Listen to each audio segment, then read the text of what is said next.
stocks, exchange-traded funds, or bonds. If you are confused about which one to choose in 2026, you are not alone. In this video, I will break down the real differences between stocks, exchange-traded funds, and bonds, including risk, returns, effort required, and which ones actually make sense for beginners. Imagine stepping onto a roller coaster in 2026, but instead of a safety bar, you're holding a single stock in your hands. That's the kind of ride solo stock pickers have signed up for this year. The market's biggest moves are coming from a handful of AI giants. Think Microsoft, Nvidia, and Alphabet, while the rest of the field tries to keep up. For anyone asking, should I buy stocks or ETFs in 2026? Here is what you're up against. One day you're celebrating a double-digit gain, the next you're bracing for a sudden drop. That's the nature of concentrated leadership and elevated swings. Big winners pull the averages higher, but they also make the ride bumpier. This year, the S&P 500 and NASDAQ have posted solid gains, but those numbers hide a story of wild ups and downs beneath the surface. AI-driven optimism can send shares soaring, but a single earnings miss or a surprise Federal Reserve announcement can turn cheers into panic. For the solo stock picker, every headline feels like a sharp turn. The upside is that if you land on the right company at the right time, the rewards can be huge. The catch is it takes serious research, a strong stomach, and the willingness to accept that you could be wrong, sometimes in a big way. Picking individual stocks in 2026 isn't just about chasing the next tech superstar. It's about understanding that risk and reward are two sides of the same coin. The effort you put in, scanning earnings reports, following sector trends, and keeping tabs on global events can pay off, but nothing is guaranteed. If you're drawn to the thrill of the roller coaster, just remember, for every high, there is a potential drop. For many beginners, that is a lot to manage on their own, which is why so many are asking about the stock, ETF, and bond comparison and searching for the best investments for beginners in 2026. If this breakdown helps you see the real trade-offs, give the video a like and hit subscribe for more straightforward investing advice. And remember, you don't have to ride the roller coaster alone. There are smoother tracks ahead. Imagine 2026 as a buffet where instead of gambling on one risky entree, you fill your plate with a bit of everything. That is the promise of ETFs, broad exposure, and less regret. While some still debate stocks versus bonds, ETFs have quietly become the practical default. By early 2026, global ETF assets have soared past $12.5 trillion, led by United States investors. Fee competition has pushed average costs down to just 0.13%, and flagship funds like Vanguard's VOO and VTI or iShares IVV charge as little as 0.03%. More of each dollar stays with the investor, not the fund manager. For beginners, the main choices are clear. Core S&P 500 ETFs, SPY, VOO, IVV, offer a slice of America's largest companies. Total market ETFs, such as VTI or SCHB, go wider, adding small and mid-cap stocks. Sector ETFs, XLK for tech, XLE for energy, XLV for healthcare, let you lean into a theme without betting everything on one company. Each trades like a stock, can be bought or sold in seconds, and removes the need to track dozens of tickers. Picture the ETF traveler, someone who wants to see the whole country, not just one city. With a single ticket, you cover more ground, and if one stop disappoints, others make up for it.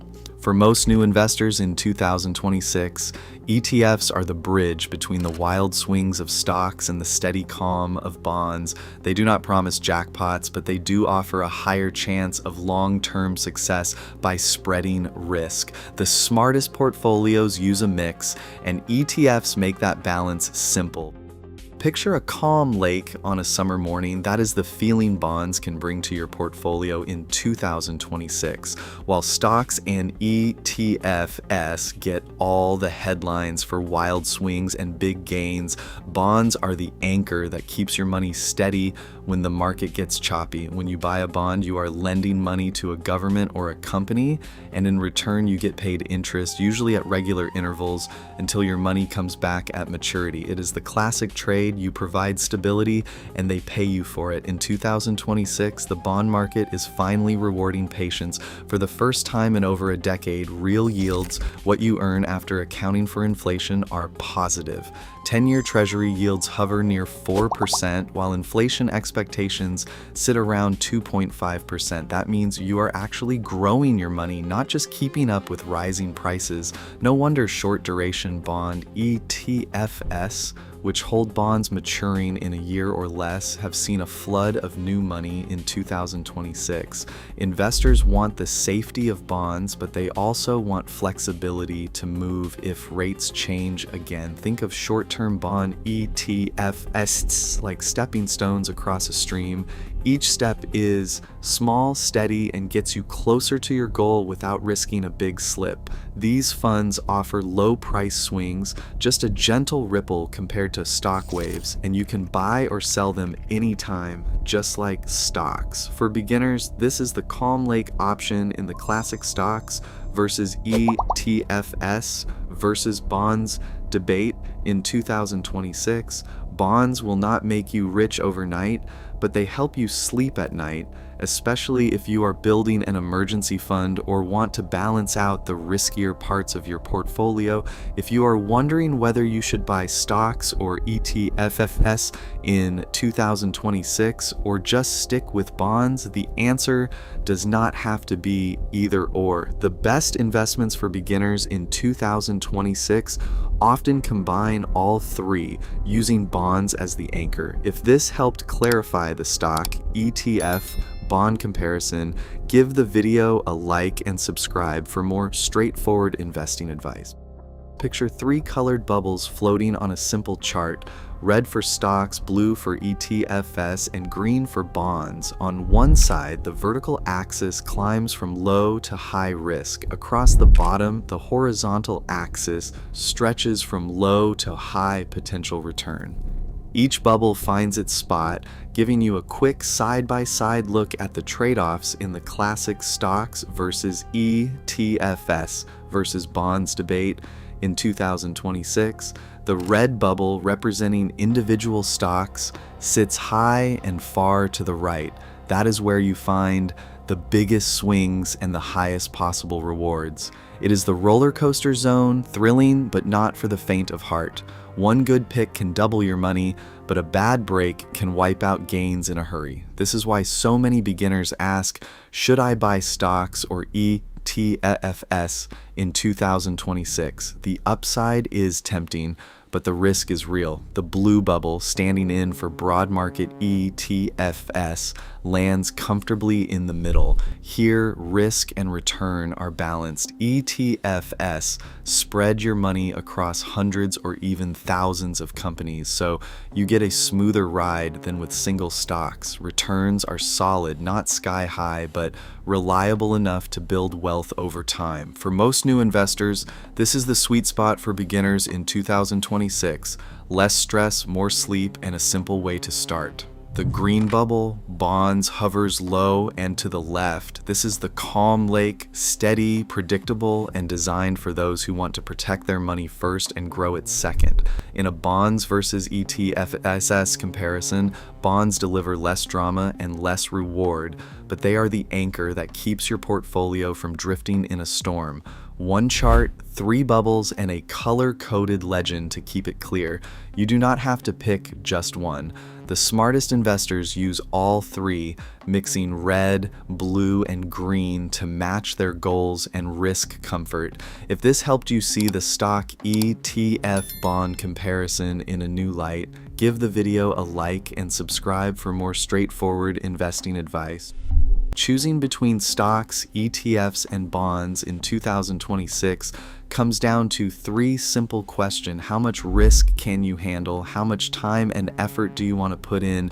And what is your main goal? Growth, safety, or a bit of both? Think of it like deciding between gardening and landscaping. Some people want to handpick every plant and fuss over every detail. That is the stock picker. Others want a beautiful yard with less sweat, so they hire a landscaper, or in this case, buy an ETF. Some just want a patch of grass that never dies, which is where bonds come in.